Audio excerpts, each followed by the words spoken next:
アレクサ、撮影開始。わかりました。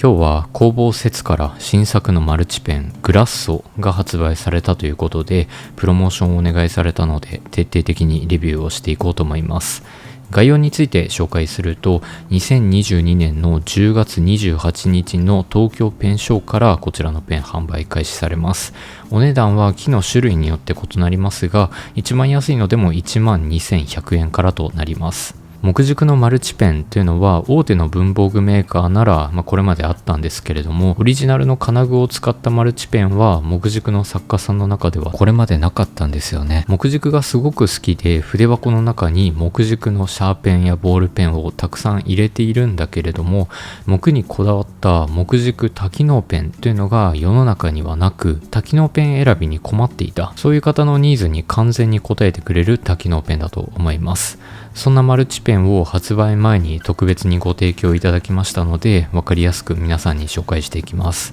僕も超楽しみにしておりましたので、動画を作れるの大変光栄です。それではやっていきましょう。工房節は岐阜県の羽島市にある木の文房具の工房さんです。野原工芸と工房節の2つの工房が木軸ペン業界では大手2大巨頭みたいな、そんな位置づけです。工房節の特徴は2つあります。1つ目が木にこだわる変態、2つ目が豊富なラインナップ。普通の木目ではなく、木という変わった模様の木や、普通の店では出回らないようなレアな木しか使わないのが特徴です。木に対するこだわりが一段と強いんですよね。レアな材料で作るので価格は高めですが、美しさで言うと木軸ペンの最高峰と言える工房さんだと思います。木の種類はもちろん、カッターからシャーペンまで商品のラインナップもめちゃくちゃ多くて、毎年何かしらの新作が登場するので飽きない工房さんなんですよね。今日は木軸好きが待ち望んだ本物の木軸マルチペンを開封していこうと思います。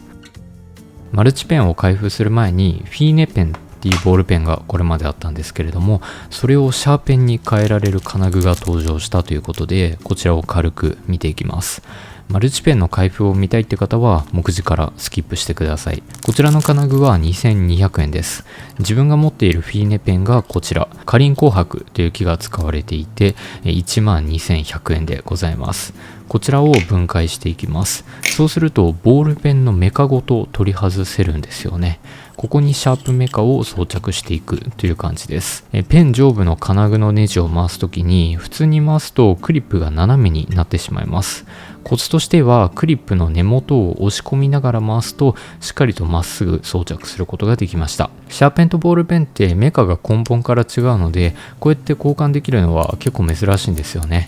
シャーペンの先端は固定式になっています。なので書き味自体は結構しっかりめですね。少し気になったのは、このキャップと軸の間にぐらつきがあるっていうところですね。書いてる時に若干カタカタとキャップが振動してしまうので、もう少しぐらつきを抑えてくれていたら完璧だったんですけれども、フィーネペンを持っているって方はぜひ検討してみてください。お待たせしました。マルチペン開封の儀していきます。1本はいただいて、2本は動画用にお借りしました。まずは僕が選んだいただいたものを開封していこうと思います。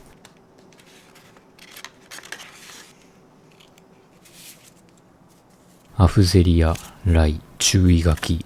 名詞取扱説明書。こちらが工房節グラッソのアフゼリアライでございます。税込み22,000円です。10種類ぐらいの木の中から選ばせてもらったんですが、この独特な木目に目がいってしまって、迷うことなくアフゼリアライ即決でした。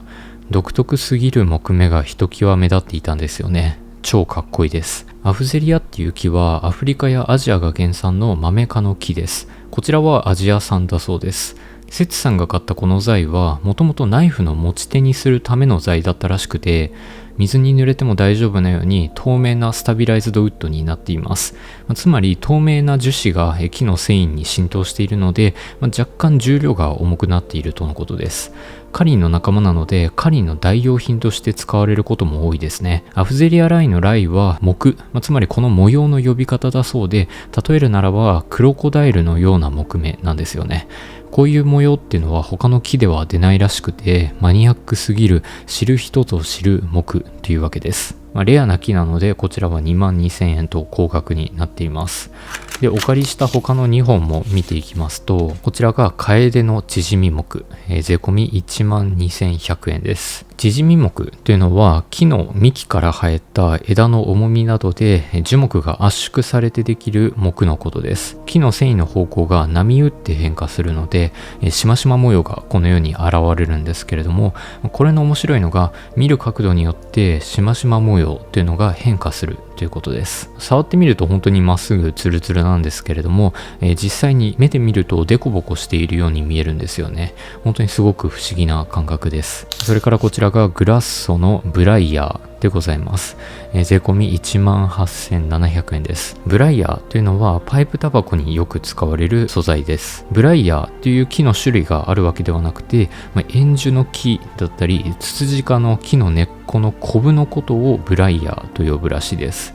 ブライヤーというと結構赤みが強い印象があるんですけれども、こちらは結構明るめなオレンジっぽい色味になっています。複雑なコブ模様っていうのが本当に面白いですよね。他にもいろんな木目があるんですけれども、気になる方は工房説の YouTube チャンネル、それからブログを見ていただければと思います。来週の10月28日の東京ペンショーから販売が開始されるそうなので、気になる木があるっていう方は売り切れる前に早めに行くといいと思います。これが工房説初のマルチペンです。回転式のマルチペンっていうのは前から聞いていたので、このデザインを見る前は僕の中で勝手に前と後ろでこうやって木が別々になっているんじゃないかなと思っていたんですが、いい意味でね、期待を裏切ってくれましたね。真ん中で木が別々になることなく、上の金具で回すという方式になっています。大部分に木が使われているので、本当に木の魅力を最大限に楽しませてくれます。さすが木軸好きの好みをよく分かってますね。冒頭でも言ったんですけれども、本当にこういう木にこだわった木軸のマルチペンっていうのはこれまでほとんど世の中になかったんですよね。これができたことで木軸に統一した筆箱の中身みたいなのも作れると思いますし、すごくね、ありがたいなと思います。ただそれにしてもめちゃくちゃ太いです。グラッソというのはイタリア語で、太っちょとか、デブッチョみたいな、そういうちょっとぽっちゃりめみたいな意味があるんですけれども、本当にその名前の通りの見た目になっていますよね。こちらの多機能ペンの機能としては、黒色と赤色の油性ボールペンと 0.5mm のシャーペンの3機能となっています。シャーペンはこの上部をノックすることで芯を出すことができます。消しゴムはついていないですね。回転式のマルチペンは永遠に同じ方向に回し続けることができるものもあるんですけれども、こちらは行き止まりがあるので一方向に回し続けることはできないタイプです。分解するときはこの口金のネジを回していきます。この中の構造っていうのは本当にマルチペンでよくある構造ですね。交換する際は交換したいリフィルをこのように伸ばした状態で引っこ抜きます。このボディの内側のネジのところを見ていきますと、木に直接ネジを切っているわけではなくて、内側の金属にネジが切られているので耐久性のある作りになっています。上部の金具をこうやって回し続けることで分解することもできます。こうやって分解すると中身の気孔がごっそり抜けるという感じです。ただここのネジがプラスチックになっているので、毎回分解しているとここに負荷がかかってしまいます。なのでリフィルだったりシャープ芯を交換するときは、この先端の口金からの交換を推奨しているそうです。ボールペンのリフィルは D1 規格が採用されています。一般には 4C と言われるサイズで、世の中の高級なマルチペンの多くで使われているサイズのリフィルです。ジェットストリームプライムといった他社のインクでもサイズが合えば入れることが可能です。リフィルの交換は非常にしやすいと思います。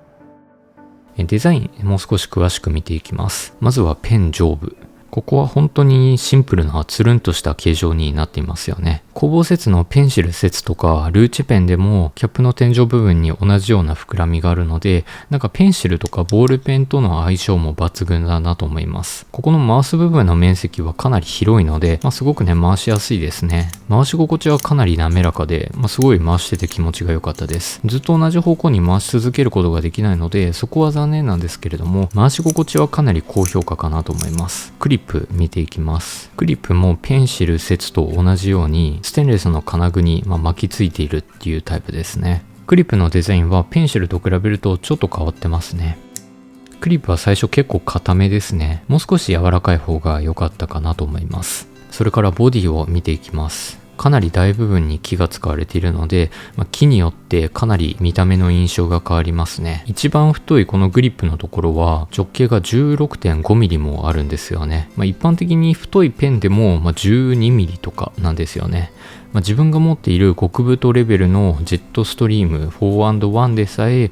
直径が 13.5 ミリです。なのでグラッソはね、本当にとにかく極太サイズです。特別に内部のメカを借りることができたんですけれども、このペンの内側には金属のパイプが通っているっていう感じなんですけれども、もしこれを金属軸でやろうとすると、この太さでねペンを作れるんですよね。でも木軸のペンにするためには耐久性とかも考えてある程度ね木に厚みを持たせないとダメなので、これだけ太くなってしまうんですよね。このグラッソのマルチペンをしばらく使っていると、太めなねペンシル節でさえかなり細く感じます。このマルチペンを使ってたら感覚がバグるんですよね。木の面積がすごい広いので、木が好きな人にとってはねこれほど楽しめるペンはなかなかないんじゃないかなと思います。それから口金を見ていきますと、やっぱりね口金もかなり太くなっていますね。ペン先の視界はそこまで良くないかなと思うんですけれども、マルチペンで使っていく分には許容範囲かなと思いますね。スペック見ていきます。こうやって見てもかなり癖が強いスペックですね。重さが 39.3g。 僕のアフゼリアライはスタビライズドウッドってこともあって結構重たくなっているんですけれども、カエデの縮み目が 35.0g でブライヤーが 35.9g ということで、スタビライズドされていない普通の木だと、35-6g ぐらいと思ってください。ペンの中では結構重ためな部類のペンだと思ってください。重心は 76mm なのでやや高めです。ボールペンを出した時の全長は 140mm、やや短めですね。で、太さは 16.5mm、極太です。まとめると、手が小さい人とか重たいペンに慣れていない人はこれかなりね厳しいんじゃないかなと思います。僕みたいな男性の方だったら使えると思うんですけれども、女性の方だとかなり合う合わないがあると思うので、実際に買うときは握ってから使えるか使えないか判断した方がいいんじゃないかなと思いました。かなりね極太サイズのペンということで、そもそも筆箱に入るのか気になるので、ちょっと筆箱に入れていこうと思います。まずはガレンレザーのペンケース、こちらに入れてみるとかなりねペンホルダーがパンパンになってしまいました。ゴムバンドがね、伸びてしまうのは覚悟しておいた方がいいですね。それからノーマディックのシークレットエグゼクティブペンケースにも入れていこうと思います。2階部分のペンホルダーに入れてみると入ったんですけれども、かなりゴムバンドパンパンになってしまいます。もともと細いペンを入れる用途なので、ここに入れるのはあんまりお勧めしないですね。でここのシークレットルームに入れていきますと本当にギリギリ入りました。あと直径がちょっとでも大きかったら入らなかったと思うので、本当にギリギリのサイズ感です。直径 16.5mm で入るか入らないかっていうのは、検証してから買った方がいいんじゃないかなと思いました。